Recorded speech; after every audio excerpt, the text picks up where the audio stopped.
Alright, hello everyone, it's Gstar321 here again, and today, as you can see, I'm playing a game called Splatterhouse. This game is absolutely classic. It is a cult classic. I'm a big fan of the Splatterhouse games, more specifically Splatterhouse 1, 2 and 3. I didn't really like the 2010 remake or reimagining, if you will. That was sort of poor. But the original 3 Splatterhouse games are fantastic. Why?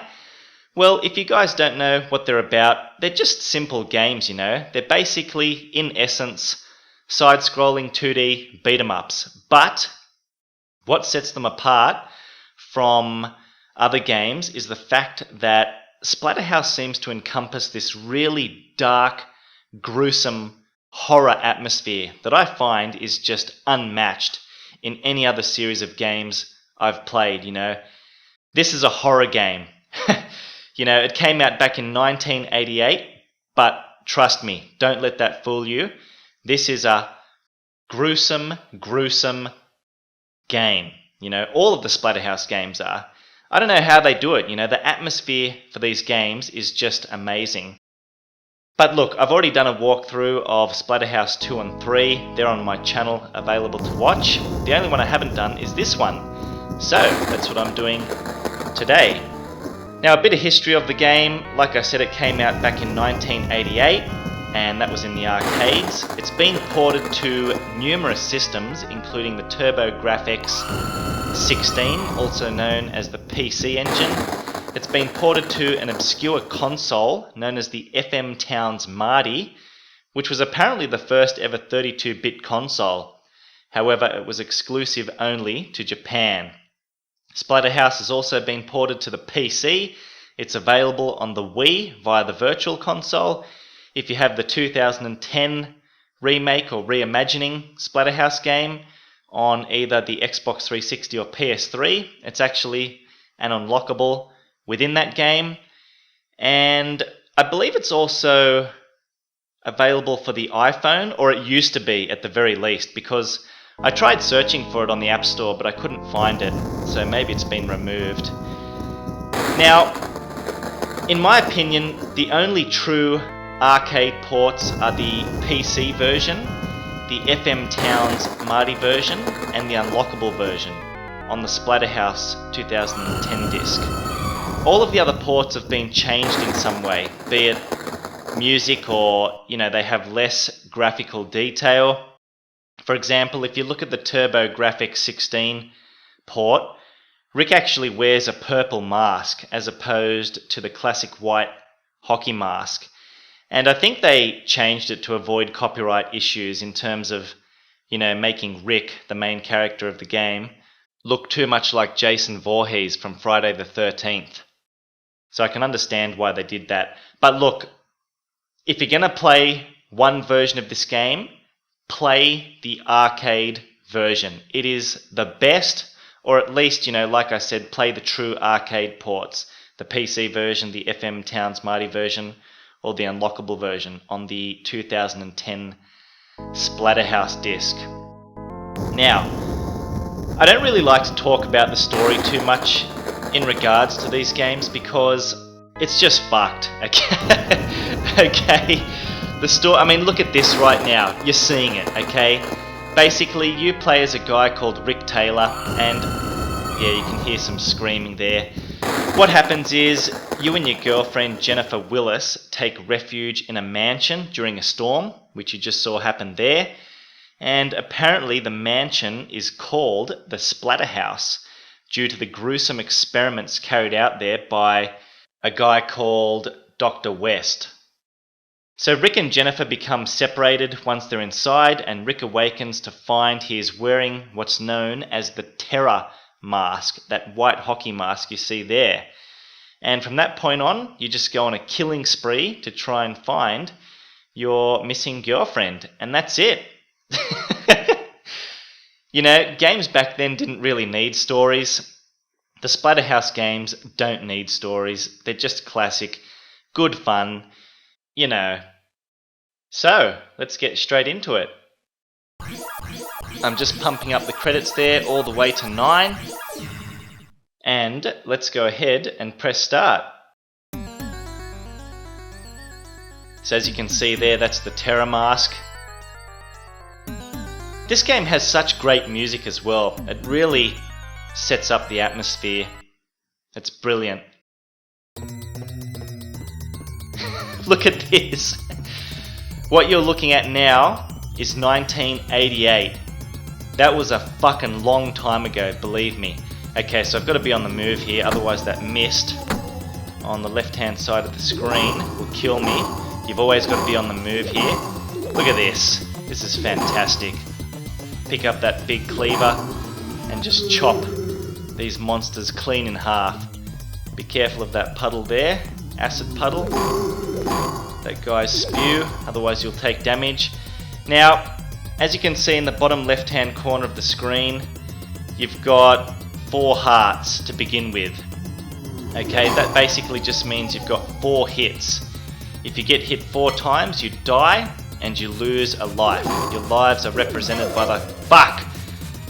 the hockey masks in the top right-hand corner of the screen. I can't believe I got hit by that bat. It's disgusting. So yeah, if you lose all your lives, then, you know, it's not game over. You can continue. Just picking up a wooden plank here. You can do that sliding kick move. To do that, basically you jump and press down forward just as you're about to land, and the attack button. You know, this game only has attack and jump in terms of its buttons. Very, very simple.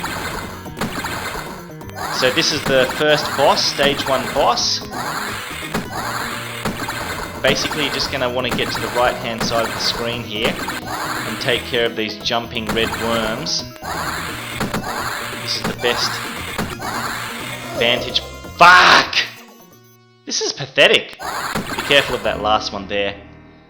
I can't believe I'm getting hit. Stage 2. So there's only 7 stages in this game. It's very short. But trust me, if it's your first time playing, like all the Splatterhouse games, and I think I've said this plenty of times in those walkthroughs, but if it's your first time playing, you are going to get fucking destroyed, okay? Believe me. You have to play this game enough times to memorize where all the enemies are coming from, what lies ahead, you know what I mean? That's just how arcade games were back then. Okay, be careful of this guy because the head comes off and you've got to take care of it. I mean, just look at this. Look at this. What's going on? There's like hanging bodies. Look in the background there. This is a gruesome, scary game, you know? This is the pure definition of horror. You can't get this in any modern game you play nowadays. You can't. That's why I just love coming back to the Splatterhouse games every now and again. Just to remind me that games... I was about to say were good. Games are still good, you know, and they're getting better, but... I don't know, there's just something about the classics for me that I really love. Probably the nostalgia value. Okay, so we're in water now. You move very slow. Pick up that wooden plank against the wall. You just press up to grab that. You saw me do that just before. Jump over these things. When you jump, make sure you hold the jump button, because if you just tap it, he does a small jump. Alright? Okay, now there's going to be some more of these water monsters. Look at these guys. They're so hard to take care of if you just like try and punch them normally. Jump kicks and weapons are the best to take care of these guys. Trust me. Oh shit. Just made it. Okay, and we're up to the stage 2 boss. This is a really weird boss. Basically, this room just comes to life. Shit goes flying everywhere. As you can see, the candles are falling off the chandelier. But you're just going to want to stay on the right, move to the left, and I got hit, which is bullshit. Take care of this chair. Okay, now this dagger will come to life. Punch it. It'll come back up. Punch it again. One more time. 2 more daggers will come to life. Same thing. A little bit tricky because they're coming both at the same time. Take care of the last one. And now the picture. Just try and get it, yeah, against the wall like that and just mash the attack button. That'll kill it. And stay out of the middle of the room, otherwise you'll get hit by that chandelier. And that concludes stage 2. I'm going to try and play through this whole game without using a single continue. That's my goal here. I'm going to die. It's inevitable. You know, but I'm going to try and not continue. Okay. So as you can see, we've got a shotgun now, which is awesome. You can still crouch kick while you've got the shotgun. I'm conserving its ammunition because I want to save it for the last boss. Sorry, not the last boss, the boss of this stage, stage 3. What the fuck is that? Did you see that thing? That's one of the weirdest enemies I've ever seen. It's like a giant baby head or something. Jump over the puddles, otherwise they'll grab you, pull you down to another area. You don't want that. You want to stay up the top here. Crouch when the birds come. Don't waste ammo shooting them. Oh, what the fuck? Where'd my weapon go? Where'd the shotgun go? Oh. That's fucked. Okay.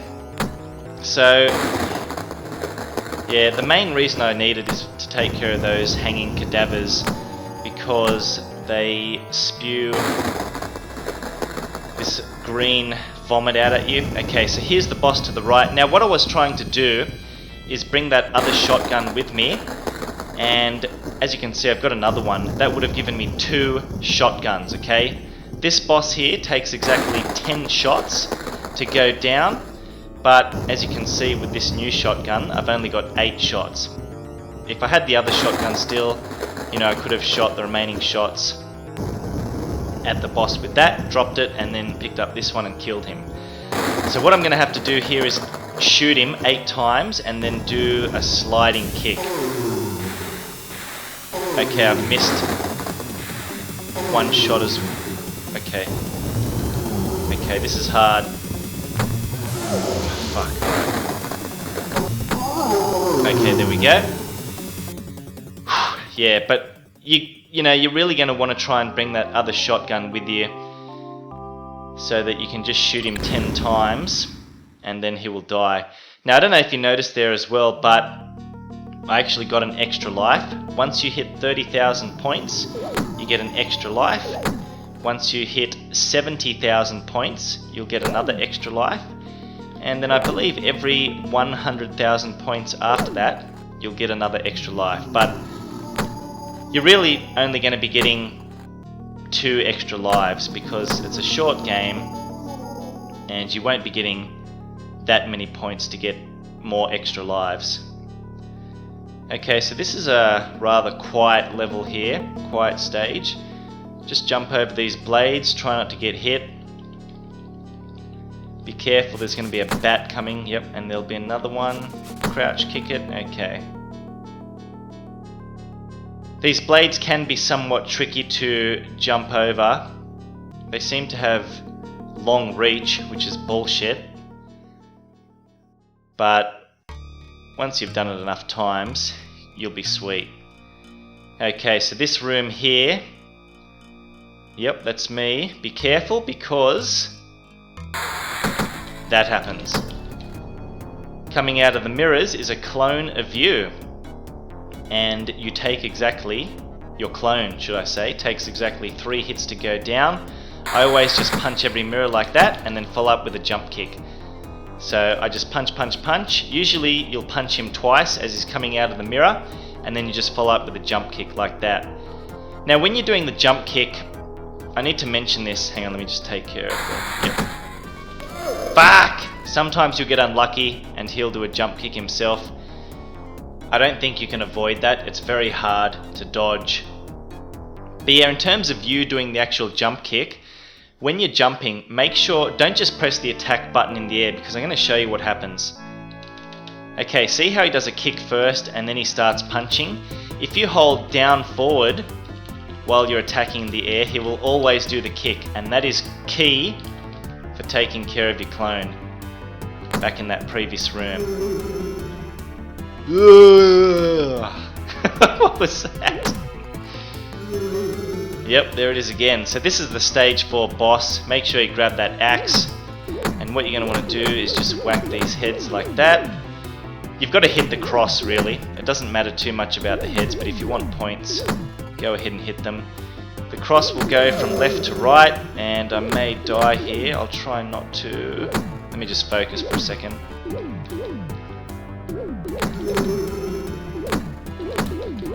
Yeah, you got to get in close to hit that cross. I just hit it then.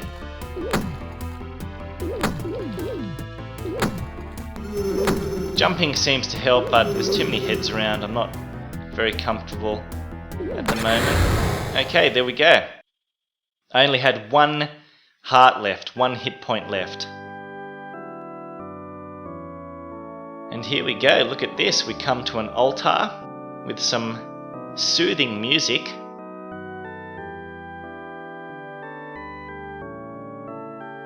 I should also mention that once you complete a stage, you will get 1 extra hit point, 1 extra heart refill. So that's sort of important to know. You can only... Okay, there you go. There's your girlfriend screaming. We've got to go and find her. You can only get a max of 5 hearts, 5 hit points. You can't get any more, which is unfortunate, but that's the way it is. Stage 5 here is the longest stage in the game, and it's really annoying, okay? Straight off the bat, we've got to take care of these jumping chairs with this wooden plank. They're very unpredictable. Sometimes they'll jump high, sometimes they'll jump low. Okay, but we cleared that room, no problem. There's just a lot of rooms in stage 5 to clear, and they are very hard unless you know what you're doing. Here, we're just going to jump. Got to do a double jump there because the flying hands will hit you. Punch it. Okay, jump. Just walk forward on the rising platforms. Do a double jump on the descending ones because you slide down into the pit below and you'll take a hit. You don't want that to happen. Okay. Now look at the jumping hand when it goes to the bottom. It looks like it's giving me the finger. Is it, or is it just its index finger? I can never really figure it out. It's quite hard to see. I just like to imagine that it's giving me the finger. Double jump on the descending platforms, otherwise you'll slide in. Now here we've got a fork in the road, so to speak. Don't go up. It's fucking bullshit. Go down. Trust me. It's the easier way. If you want, of course, go up for something different, but I'm just going to show you the easiest way. You're in the water again. Punch it. Jump over. These guys are really easy to take care of if you do the jumping kick. There'll be one more. Fuck! I always seem to get hit there. Okay, I've only got 1 more hit point. This room is absolutely horrendous. On my first plate... Okay, you see that flying... I'm going to call him a Necromancer because he raises the dead. This flying Necromancer here, what you need to do is take care of him as soon as possible. Punch him, he'll go to the left. Jump kick, he'll go to the right. Oh, God, okay. The problem is if you don't take care of him quick enough, he keeps raising... Okay, got him. He keeps raising the dead. These zombies, okay? So you've got to go left to right. And keep hitting him. Keep the pressure on. Fuck, got him. I'm doing really bad here, guys. I'm the ruler! Shut up! I'm the ruler! That's all he says. But yeah, trust me, that room, if you're playing for the first time, that is going to be an absolutely horrendous room to go through. You're going to hate it. Okay, here, don't worry too much about the ghosts up top that drop skulls on you. Just try and avoid them and just like move left and right. I mean, if you want, you can jump up and punch them, but it's a bit awkward at times, especially when you've got Yeah, see? Just... What the fuck? Okay. Died. That's fine. I got an extra life anyway because I hit 70,000 points. That must have been a bit earlier on. Yeah, see, if you just walk quick enough, you can avoid the skull dropping onto you. As you can see, the dogs eat the remained. The dogs eat the dead bodies of those monsters, which is good. Okay, we've got 2 skulls here. Fuck. I'm just gonna do a sliding kick to get the hell out of here. Alright. And this is the stage 5 boss.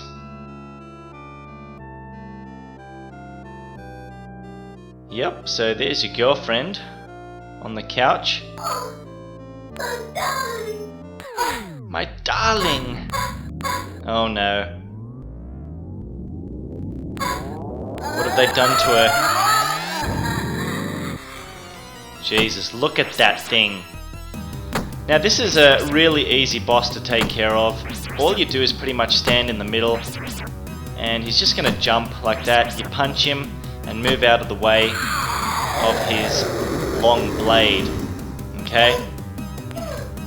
Don't be fooled, she's going to turn into that monster again. Same thing. It'll either be a really high jump like that or just a short hop like that. Okay? 6 hits and you'll turn him back into your girlfriend temporarily. Okay, so this is the last stage now and it gets a bit trickier because the jumps tend to become really quick hops and you've got to be quick about doing this. So I'm just going to focus here. See how you just hop? Fuck. See that hop? Really? Fuck! God damn it! Oh man. Okay, look, as long as I don't use a continue, I'll be happy, but I may end up using one here. I normally get through the whole game without using one, but, you know, playing a game and commentating at the same time is rather difficult. Yep, okay. And yep, here he comes again.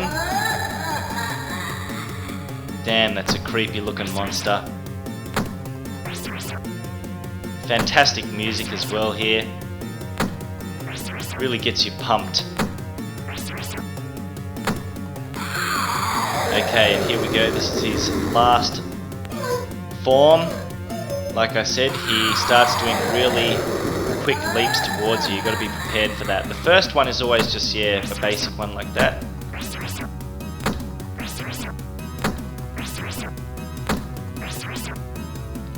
He can still do the regular leaps like that, but predominantly in his 3rd form, he'll start doing quick leaps towards you. Okay, and it looks like Jennifer just evaporated into thin air. And we're going down. Oh yeah.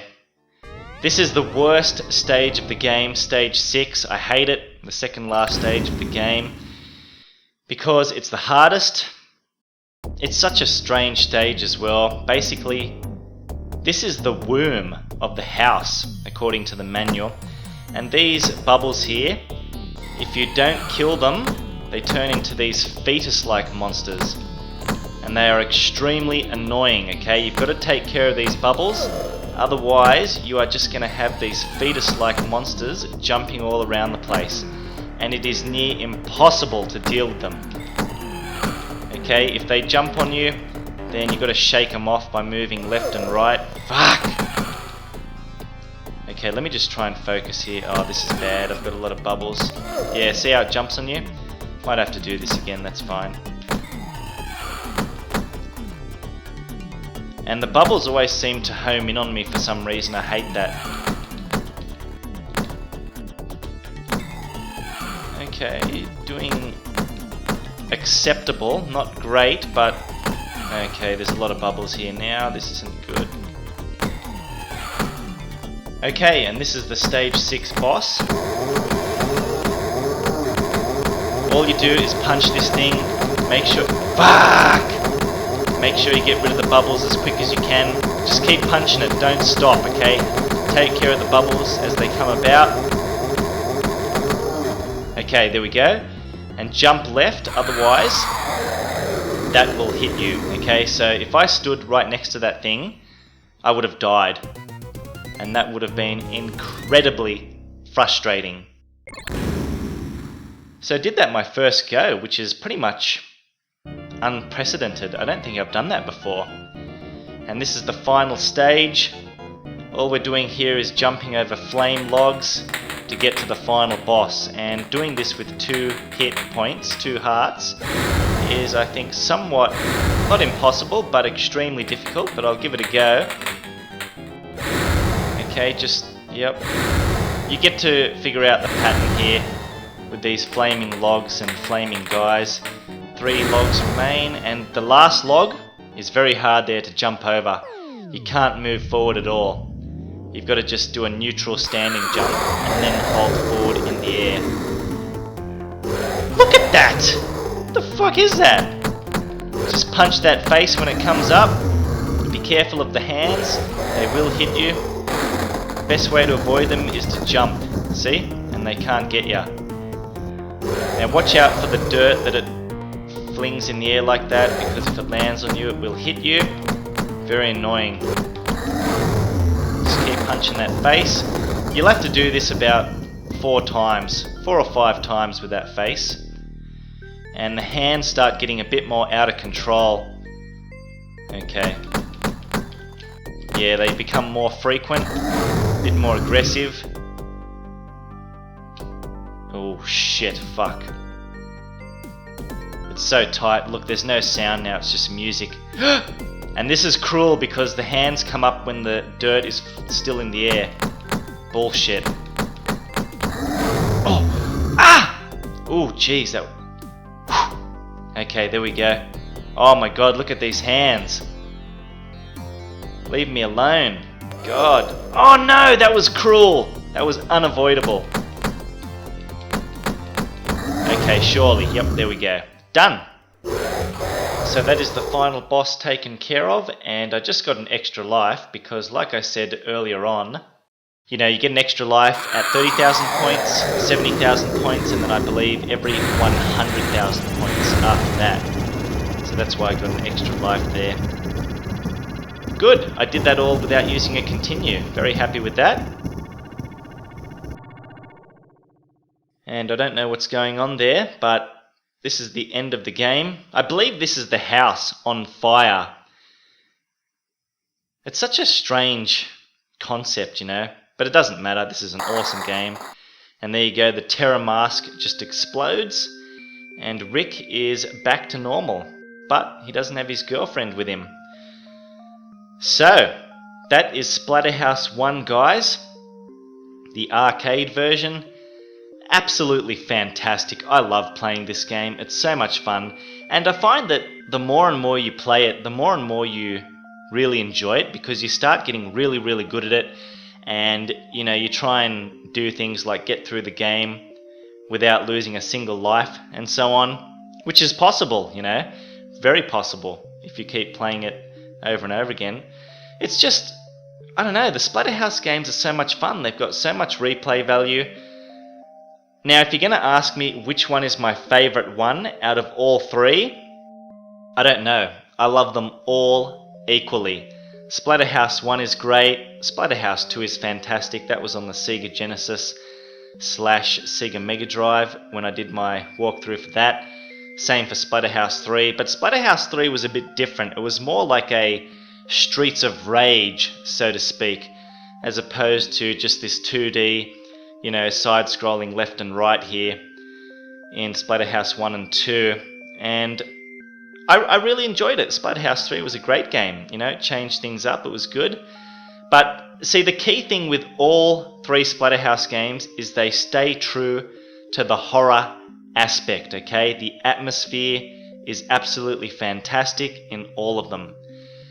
But that's it, guys. Hope you've enjoyed my walkthrough, or playthrough should I say, of Splatterhouse 1 Arcade. and I will see you guys in the next video. I'm out.